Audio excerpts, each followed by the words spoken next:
The After the Affair podcast with me, Luke Shillings, is here to help you process, decide, and move forward on purpose following infidelity. Together, we'll explore what's required to rebuild trust not only in yourself, but also with others. Whether you stay or leave, I can help. And no matter what your story, there will be something here for you. Let's go.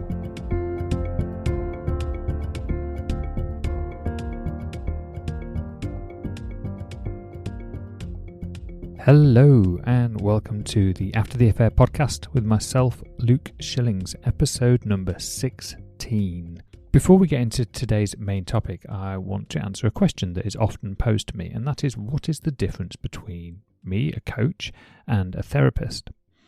Well, I'm a runner, and on occasion I get injured. When I get injured, I tend to go and see a physiotherapist, a sports physiotherapist. They give me a set of exercises to do, they'll give me a deep tissue massage, maybe they'll offer some other kind of treatment or procedure, but ultimately they help me get back to my normal running, functioning self.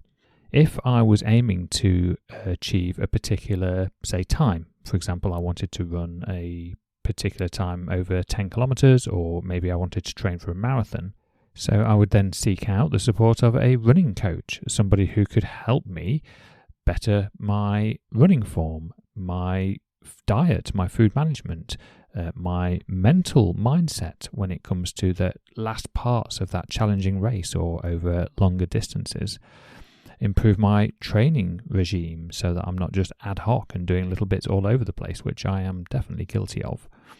So the therapist gets me back up to that sort of normal functioning, and the coach, there's an overlap for definite, of course. The coach takes you from that place of where you are to where you want to be.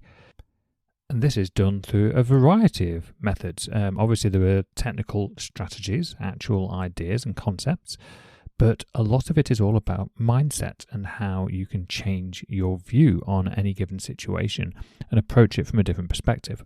So a good example might be if you think to remember those magic eyes? You'd see a lot of them back in the 1990s. When you look at the magic eye, initially it's a complete blur. There's just too much information to comprehend and you just can't really make sense of it. But then you apply some intentional adjustment in focus. You cross your eyes if you can and slowly move the image away from your face until you can find that sweet spot, and then the 3D image comes into crystal clear focus. Once the image can be seen, you can relax your concentration and you're able to just study that crisp lines, the crisp detail of that previously hidden 3D image. As we go through our normal day, we experience things both in blurred and crystal vision. I personally have always been able to see things from a bird's eye view. I'm able to take into account the bigger picture. And this can be very useful, of course, but it has its limitations, as sometimes it's necessary to be able to focus on the details. The concept of life coaching as a whole can be viewed much in the same way. When you're struggling to make a clear headway in any given situation, you're trying to get from point A to point B, it's akin to being unable to focus on either the bird's eye view or the detailed view, and therefore the image in our mind is blurred. There are stages of mastery, of course, or at least improvement, as we are able to at first focus on one thing at the time, bird's eye or zoomed in, but with repetition and practice, the ability to switch between the focal points becomes much easier. Think back to that magic eye. When you first do it, it's very hard. It's like, I can't quite do it. And then you go away and you come back again and you're able to get the 3D image to appear in your eyesight much quicker, much easier. So once you have seen the world and your thoughts and your surroundings through this new perspective, this new filter, it then becomes much harder to unsee. So hopefully for anybody who was wondering, then that's just one small slither of insight into what coaching can do for you and how it can really, really change your life. Okay, so back onto the main event. Let's not sugarcoat this. Being betrayed by someone you love is painful. There are many emotions that describe the experience, ranging from anger to sadness, bitterness to resentment, blame to shame, and heartbreak to self-doubt. From my experience, there are at least 40 and probably more common negative emotions that we experience when a loved one breaks our trust. But what's the quickest way to get through it, to heal? What's the best way? Let's look at one person's journey and see what can be concluded. James was a 40-year-old father of 3. His wife had a 3-month emotional and physical affair with an old friend. After she had admitted to the affair, James went through the following stages. First, he experienced a strange combination of shock, but also relief. Shock that his marriage was in jeopardy, but also some short-term relief because his suspicions had been confirmed. He wasn't going mad after all. This was the discovery stage. The very beginning of the healing process. This period involved intense emotional swings and was scary and unnerving for James. Although this is often a relatively short period, its intensity can be frightening. James felt like he had lost all control. He spent his car journey to and from work each day in tears, often pulling into the lay-by to scream at the top of his voice one minute and then break down the next. So, before we go any further, what would be the best thing for James to do here? When we feel these intense emotions, the temptation is to react, to display anger and to scream and shout. There is nothing inherently wrong with displaying your emotions, quite the opposite. But when you're on an emotional roller coaster, James's temptation to want to get revenge one minute, run away the next, and plead desperately to save the marriage in the following minute would just not prove useful. His best choice was to allow himself the emotional space to acknowledge that what he was feeling, although terrible, would not benefit from him reacting and doing something that he would later regret. After the days and weeks passed, he began to move into the next stage of healing, the grief stage. This is when things began to slow down a little. Although the emotions were still running high, they had migrated more towards feelings of sadness, loss, grief, and uncertainty. It was at this stage that he began to mourn the loss of the relationship as he knew it. He began to relive events and wonder what he could have done differently. He started to really question what was real for him anymore. Was the past really as he remembered it? What would the future look like? Everything he thought he knew was now up for debate. From here, James would now spend his car journey to work listening to podcasts like this one, trying to learn how to heal. He'd join internet groups and forums, watch YouTube videos, basically seek any guidance he could find because he didn't know what to do next. This stage of the process is critical, but it's also the place that many get stuck in for far longer than you might imagine. Not weeks and months, but sometimes years, in fact, even decades. So let's interject again. How could James help himself through this situation?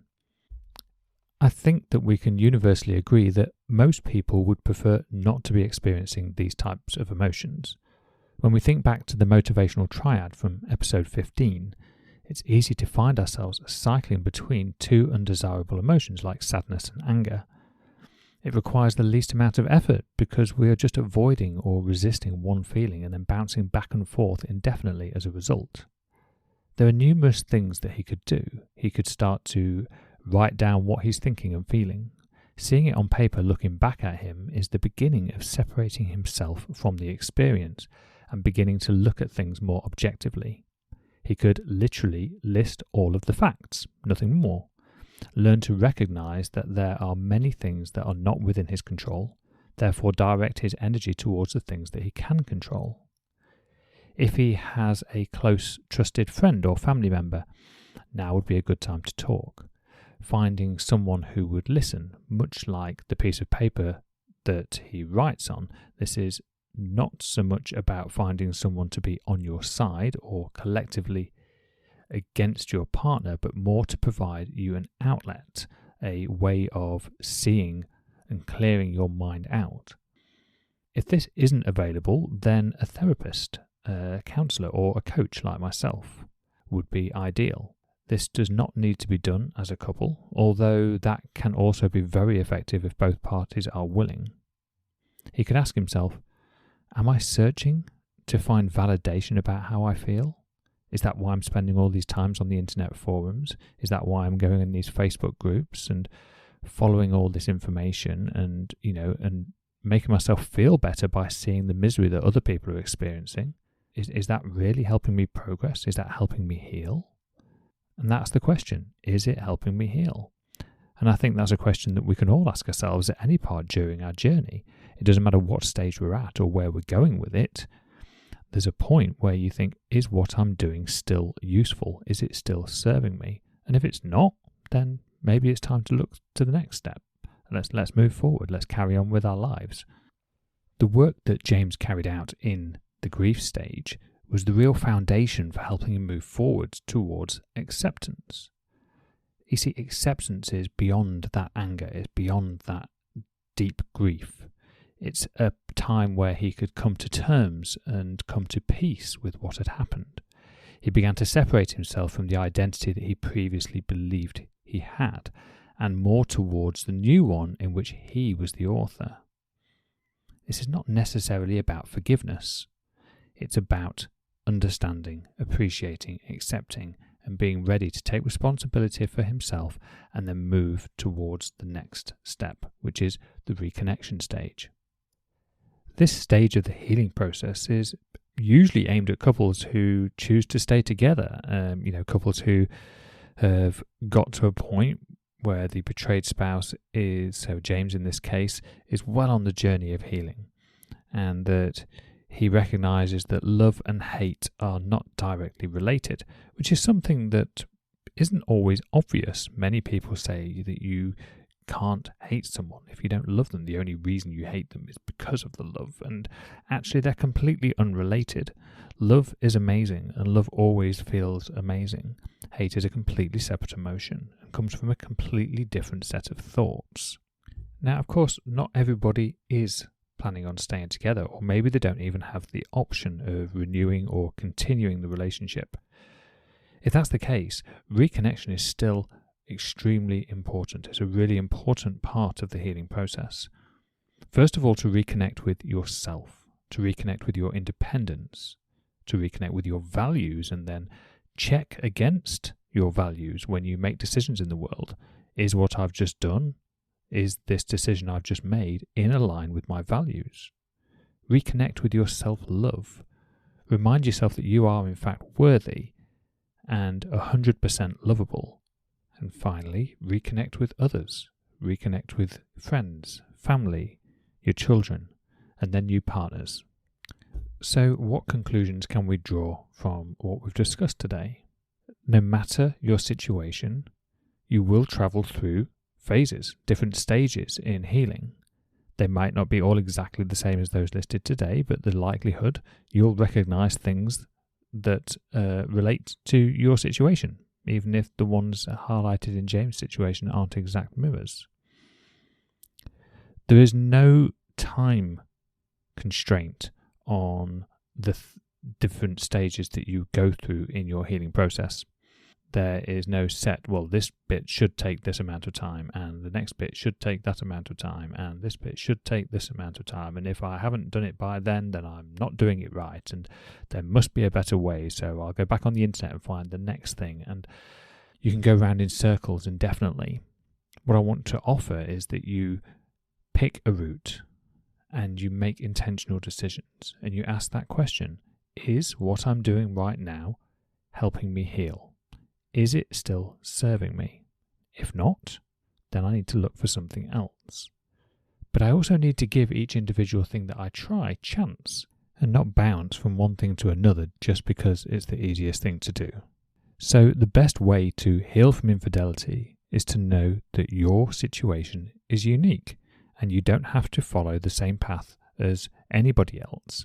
In fact, when you try and follow the path of everybody else, you get confused very quickly, because everybody follows a different path. There is no one path. There are stages which you will go through.